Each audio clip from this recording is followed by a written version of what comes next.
I think it's time my useless sister stopped pretending she's an entrepreneur, my brother said into the mic, swirling champagne like he was christening a ship. Everyone laughed. Even Dad. Even my ex. My name is Bryant, he beamed. I just made senior VP. And I'm making my first acquisition tonight, my sister's little failing business. You'll sign it over, right, sis? I didn't move. Didn't speak. Just stood there in my thrifted black dress, holding a wrapped gift I'd spent 3 days making by hand, a carved wooden replica of the garage we used to play in as kids. I thought he'd appreciate it. My name is Claire, and from wherever you're watching this, stay with me.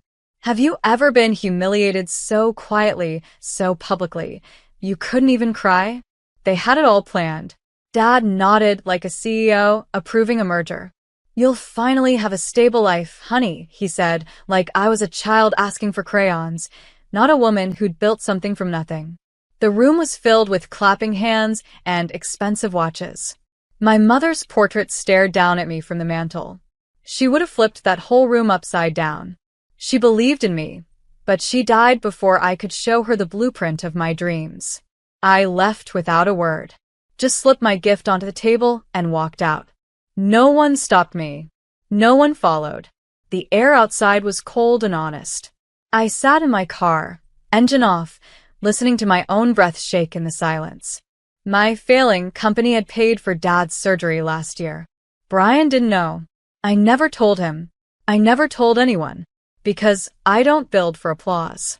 I build to survive. They thought they could humiliate me, then inherit what I made with my blood and insomnia. But that night, something broke in me. Or maybe something woke. Because the next morning, when they came to take over, the locks had changed. And the world they thought they owned was no longer theirs to conquer. They showed up at 9 a.m. sharp, Brian in his pressed navy suit, Dad in his golf cap and entitled stride, expecting keys, control, and coffee. But the front door wouldn't open. I watched from the second floor through tinted glass as Brian rattled the handle like it was broken. His voice grew louder, more irritated. Claire, open up. You're making this harder than it needs to be. My phone buzzed with his text. Let's be civil. We're doing you a favor. A favor? Like erasing years of sacrifice was a kind gesture. Like stealing someone's soul work was polite. I never responded. My name was never on the lease. On purpose. Because I'd learned early that men like Brian, golden boys who never failed, who never bled, only respected what they couldn't own. But the business license, patents, bank account? All mine. Hidden under layers he'd never think to look through. LLCs under maiden names. Clients who'd signed NDAs that even Dad couldn't break with his lawyer friends. And the building? I didn't own it. But Evelyn did. My mentor. My former professor. The woman who invested in me when I was broke, eating rice and expired peanut butter. And Evelyn had just one rule. Burn your bridges if the village is on fire. I saw them pacing now. Brian called the building manager. Dad called a lawyer. I called no one.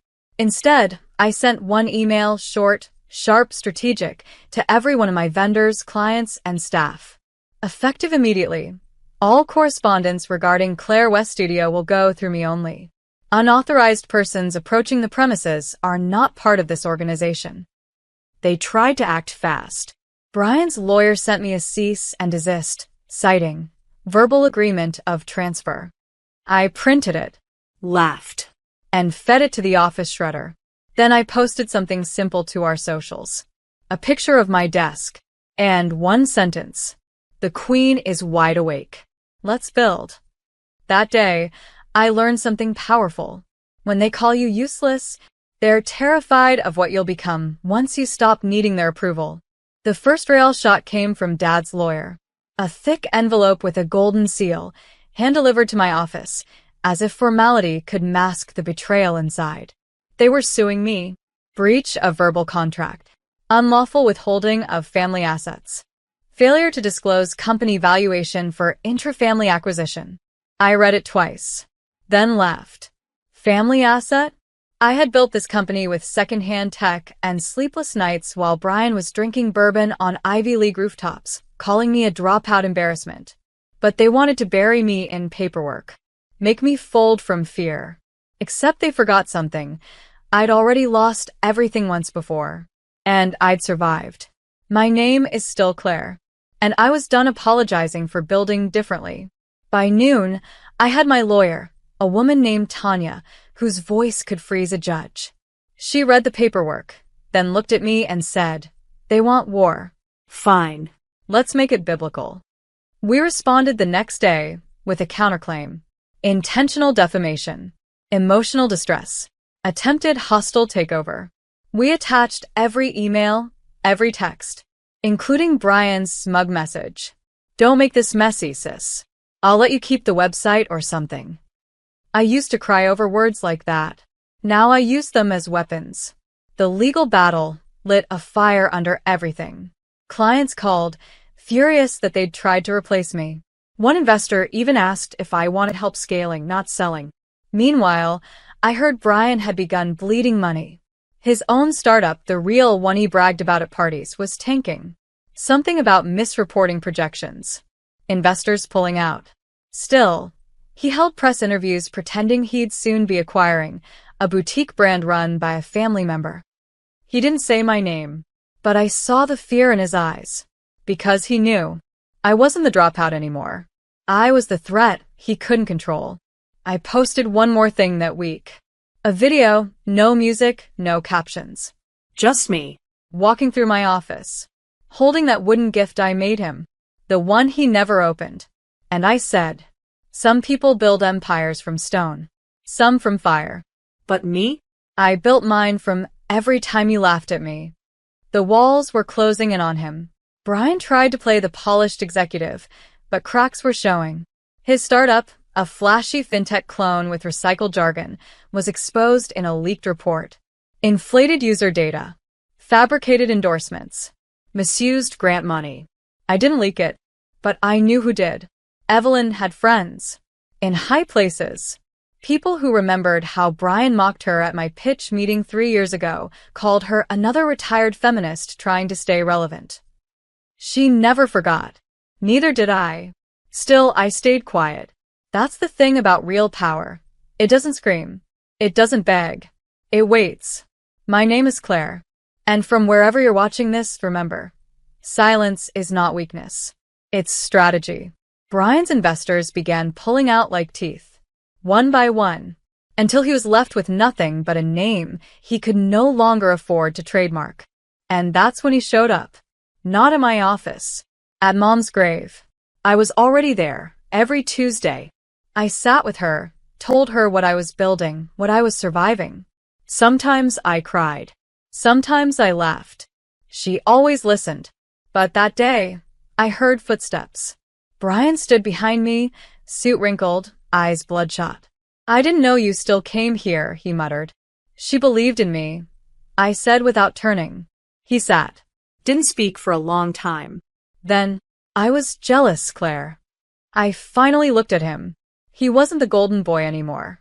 He looked like a man who'd finally seen his own reflection without the applause. "You had nothing, and still made people follow you. You didn't even finish college. And somehow people trust you." They never trusted me. They just wanted what I could deliver. I nodded. "That's the difference, Brian. I built something real. You built a stage." He opened his mouth like he wanted to argue, then stopped. And then, for the first time in our lives, my brother said something honest. "I'm sorry. I didn't forgive him. Not yet. Maybe not ever." But I stood, left a white rose on Mom's stone, and whispered, "You said I was useless, but I turned your insult into gold." Then I walked away, heels clicking on the earth, my shadow longer than his apology. I thought that would be the end of it. But men like my father don't back down. They regroup. Brian may have broken, but Dad? Dad still believed titles made truth. He summoned me to his country club. "No lawyers. Just family," he said. I wore black. No jewelry. No makeup. Just my silence and my spine. He smiled when I arrived. That same condescending smirk he used when I was 12 and dared to say I wanted to run my own business. Claire, he said, like he still owned my name. You've made your point. Now, let's fix this before more bridges burn. I sipped my water. Which bridges? Yours? Or the ones you never let me cross? His face tightened. You've embarrassed your family. Publicly. What you're doing is surviving. I cut in. And thriving. On my own. Without your approval or your funding. He laughed, cold, empty. You think because a few clients stick around and your brother stumbled, that makes you a CEO? No, I said calmly. The $1.8 million contract I just signed does. His glass froze halfway to his mouth. Tech design for a national retailer. I continued. They saw the article on your attempted takeover. Thought I was scrappy. Dad's eyes narrowed. Claire. No. You don't get to Claire me anymore. And that's when I did something I never thought I could. I stood up in that overpriced dining room, surrounded by old men in pastel polos, and I told my father exactly what he didn't expect. You raised me to think love was earned by obedience. But I've learned love doesn't live in permission. It lives in truth. And the truth is, you never saw me. You saw what you wanted me to be. And when I refused, you punished me with silence and shame. The table behind us went quiet. He looked humiliated. Good. I leaned in one last time. Soft, controlled. Like a woman who'd stopped bleeding from old wounds. You try to sell me off like inventory at a fire sale. Now I'm the fire. I walked out before he could reply. And I didn't look back. Because once you burn the pedestal they put you on, they're forced to see you eye to eye. 3 weeks later, they tried to steal my team. Brian was quiet now, buried in legal hell and LinkedIn silence. But Dad? He reached out to my lead developer, my marketing director, even my assistant. Offered them more money, flashy titles, promises of real stability. I found out when Lily, my assistant of 4 years, walked into my office with tears in her eyes. They said you'd burn out, she whispered. That you're too emotional to lead. I felt something crack inside me. Not fear, not panic. A calm, cold clarity. They're not coming for me anymore, I said. They're coming for what I've built. Because the thing is, when a woman builds something powerful, they'll either try to own it or destroy it. But I had learned the game. I gathered the team that afternoon. 22 people who had followed me through late nights, ramen lunches, and one shared dream. To build a company that didn't run on ego, but on purpose. I stood in the center of the bullpen and told them everything. No secrets. No spin. They're trying to buy what they couldn't break. If anyone here wants to go with them, I won't hold it against you. No one moved. Not one person. Lily stepped forward first. They don't understand something, Claire. We didn't join a company. We followed you. That night, I rewrote all their contracts. Equity shares. Profit bonuses. Not just promises. Power. Because loyalty should never be one-sided. The next morning, I made it public. A press release. Headlines in industry blogs. Female founder offers equity to entire team after attempted corporate sabotage. Startup CEO turns betrayal into expansion. The calls flooded in. I had to hire 2 receptionists just to keep up. And Dad? He sent a short, final email. You've made your decision. You'll regret it. I didn't reply. I was too busy doubling our revenue. They thought they could buy what I built. But I didn't build a business. I built a revolution. And you can't buy what was never for sale. I never planned to return home. But karma has a wicked sense of direction. It started with a phone call from my Aunt Janine, the one who never took sides but always had the family gossip. Claire, your dad's company is in trouble. I almost laughed. Apparently, his biggest client, an international logistics firm, had dropped him. Quietly. Swiftly. After a new digital platform made his services obsolete. A platform that just so happened to be ours. I didn't even know until Janine said the name. My team had onboarded them under a different branch of our firm. The deal had been signed 3 weeks earlier. He was bleeding cash. Laying off staff. Selling one of his vacation homes. I hung up the phone. And I sat in silence. I didn't feel triumph. Not yet. I felt still, like I was standing at the very top of a mountain no one believed I could climb. And then the email came. From Brian. Subject line: "Can we talk?" No arrogance. No demands. Just a calendar link and a 15-minute window. I accepted. Out of curiosity, more than anything. We met at a coffee shop, neutral ground. He looked like someone who had aged 10 years in 6 months. He didn't even order a drink. "I'm not here to ask for anything," he said. "I just wanted to say you were right." I waited. I built my life on other people's definitions of success. But you? You built your own. And when I tried to take it from you, you didn't just protect it, you grew it. I nodded. That's what women do. We survive the fire, then use the ashes to write blueprints. He smiled, tired but sincere. "Dad's selling the house. I don't think he'll say it, but I think he knows." "Knows what?" I asked. "That he bet on the wrong child." I left him at the table. No bitterness, no grand goodbye. Because my story wasn't about vengeance anymore. It was about reclamation. And for the first time, I felt the air shift, not in my favor, but in my ownership. They tried to write my ending, but I learned to hold the pen. Last week, I got an invitation. Thick cream envelope. Gold embossing. Formal font. "You are cordially invited to the retirement gala of Richard B. Langston, my father." I stared at it for a long time, not because I was surprised, but because it was the first thing he'd ever sent me that didn't come with instructions. Just an address. A date. And a line at the bottom. "Hope you'll come, Dad." Not Claire. Not "We'd be honored to have you." Just hope. I wore a crimson suit that night.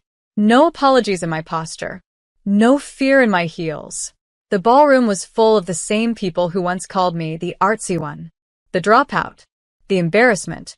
Now they stared like they were watching someone walk out of a burning building with diamonds in her hands. I stood near the back. Then they called me up. He had done something no one expected, not even me. He made me the final speaker. I walked to the mic calm. Ready. "My father built a company from ambition," I began. "But he tried to pass it to someone who wore his name, not his vision." I looked directly at him. He didn't flinch. And when he tried to sell my name like property, I didn't fight back with force. I built my own house. And I lit a torch so bright, the world couldn't help but see me. Silence. Then applause. Quiet at first, then rising, like waves. He stood slowly as I stepped down. For a moment, we locked eyes. And then finally he nodded. The smallest bow. But it was enough. I walked out into the night, the city glittering like shattered glass beneath my feet. I don't need their legacy anymore. Because I've built one of my own. A legacy not of obedience, but of vision. Not handed down, but carved out. They called me a failure. A waste. A liability. Now, they call me ma'am. In boardrooms I used to clean. I was never useless. I was just underestimated.